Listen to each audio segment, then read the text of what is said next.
আসসালামু আলাইকুম। নতুন একটি সিস্টেমে কলম ঢালাই দেখলাম। 50% তিন পাশে বোর্ড সেট করা আছে আর বাকি 50% আছে দুই পাশে বোর্ড সেট করা।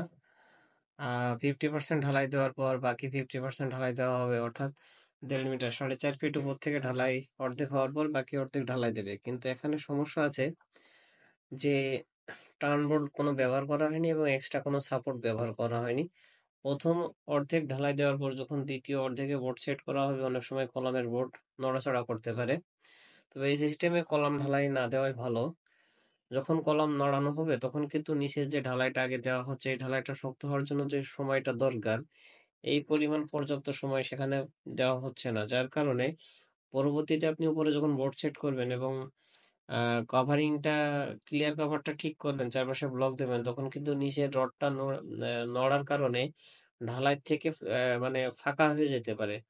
আর যদি ঢালাই থেকে রডটা ফাঁকা হয়ে যায়, ওখানে অক্সিজেন ঢুকে পরবর্তীতে আপনার রডটা মরিচা ধরে ওখানে কনক্রিট একসময় ড্যাম হয়ে যেতে পারে।